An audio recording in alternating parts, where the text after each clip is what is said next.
Eva Bosch is an award-winning painter, writer and video maker who has had a successful career in London, where she has lived for decades. Over the last 15 years, she has focused on prehistoric painting. In particular, she's been involved in a project that started in Turkey. So let's talk to her and find out about it. Eva, welcome to the Weekly Mag. Hello. Hello. It's a pleasure to talk to you today. Eva, you are based in London, where you arrived decades ago.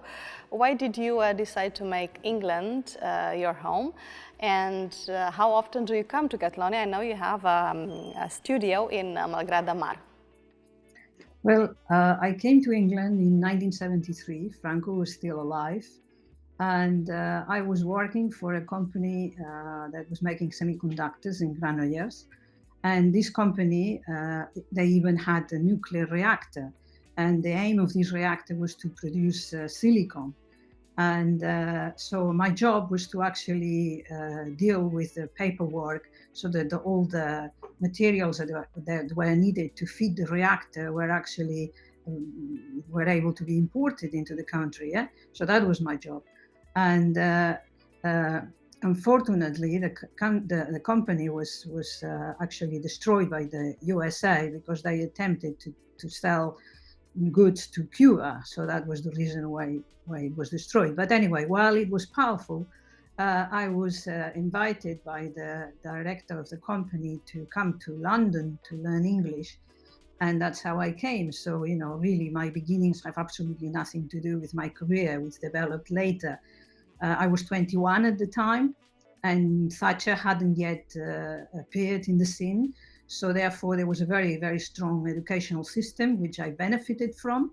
And I obtained, a BA in fine art, and I got an MA from the Royal College of Art, and then I went to Amsterdam to study, and et cetera, et cetera. So I can't complain. I had, I was very lucky. But Eva, tell me, how did this interest in archaeology come about? Well, it all started when I saw this little figurine, 18 centimeters figurine made of limestone that was excavated in Çatalhöyük, which is another settlement which is 1,000 years younger than Aşıklıhöyük. I was invited there by Ian Hodder in 2007 as artist in residence as well. And when I arrived at the place, I was fascinated by this replica they made of a Neolithic home. And Neolithic homes were blind. They didn't have an entrance in the ground floor. So you had to go up a ladder and then onto the roof and then inside to be able to enter the unit. So I was in that unit for a long time, and I filmed the shaft of light that entered from the roof moving across. And then speeding it up, I realized it was a sun clock. So my little discovery sort of, was the basis of a hypothesis that maybe the entrance of the building was on the southeastern corner for this reason. And that started my fascination for prehistory. Eva, one of your video creations is the footage that we are seeing right now. It's called Light and Darkness at Home. So where was it filmed, and what do you want to express with it? Well, Light and Darkness at Home is a recompilation of 3 years of filming the shaft of light inside the 13 replicas of in Aşıklıhöyük. Yeah. As I explained, I had to go up a ladder, then the roof inside. And once inside, I found, this dark interior where there were insects. I mean, remember that there was no pollution on these days. So therefore, there must have been millions of insects. So how did they cope with that? And then the other thing that was really interesting was the sound of the birds and the sound of the river, the Melendez River, flowing sort of parallel to the excavation. And I filmed that. I actually went to Figaro to film it because, there were no interferences there. And so that sound and the filming that I did inside the units produced the video that I actually produced. And my video is really an attempt to give the viewer a sense of time and space that transcends the millennia that separates us from the people of the inhabitants of Aşıklıhöyük. I see. Tell me about Dark Veils. You edited it. It's the English translation of the modernist novel Sots Farestex by Raimon Casellas. How come that you decided to edit it, and what does it mean to you? Well, I grew up in Main Figaro, as you know, is where the story takes place, yeah? And a very dear friend of mine, a philologist, introduced me to this book, which I didn't know it existed, you know? So I bought it and I took it and I read it on the plane on my way back to London. And you see, my trips back to London are always a little bit nostalgic, so I suppose that had something to do with it. But the book had an extraordinary impression in me. So, and I thought that, you know, it had fallen into my hands for a reason. I had to do something with it. And I did. I sort of, I contacted Alan Yates, and he accepted to translate the book into English. I edited, then I found a publisher, and I published it. So, I mean, that's the story, you know. I mean, it's a great story, indeed. On your website, Eva, you also endorse Joan Miró's wish to be regarded as an international Catalan. How is your Catalan background received in the English artistic scene?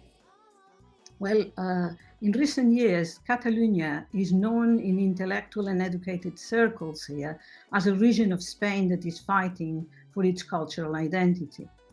We would need an entire interview to be able to say how I feel about this. But right. Let's summarize it a little bit. Yeah. So, as you know, which I mentioned in my webpage, Joan Miró said that Catalonia should become international. And I really believe that to do that, many attitudes would have to change. Yeah? So the Castilian government would have to remove their imperialistic hat for sure, but equally the Catalan intelligentsia, I think, should also open their scope of vision. So I mean, and I think that's the view that most people in this country see. Okay, I see. Eva, and before we go, tell me about this project you have. I know that you have plans for this summer to try and begin a new project also related to archaeology. I'm talking about Atapuerca and, of course, Eudald Carbonell. Yes, well, Eudald Carbonell has invited me to visit Atapuerca. I'm going in July. And I'm very interested in this place because after reading the book that Juan Luis Arzuaga and Juan José Millás have written, you know, Sapiens explaining life and death to a Neanderthal, I thought, well, these two guys are doing exactly what I would like to do. But in that case, he's a novelist and a paleontologist. And in my case, it would be a painter and the archaeologist. But the idea is exactly the same. I mean, what Millás is doing in this book, he presents himself as a bit of Sancho Panza, yeah, and transforms Arzuaga as a sort of a Don Quixote. So I wouldn't like to do that. I would rather like to do it in a much more equal level. But I think their books are fantastic, and the idea is precisely that, an engagement between art and science, which I think is essential nowadays. Well, Eva, I'm sure this project will be great. I'm really looking forward to see it, to talk about it with you eventually. Thank you so much for joining us today at the Weekly Mag, and good luck with everything. Thank you very much. Thank you. Thank you, Eva.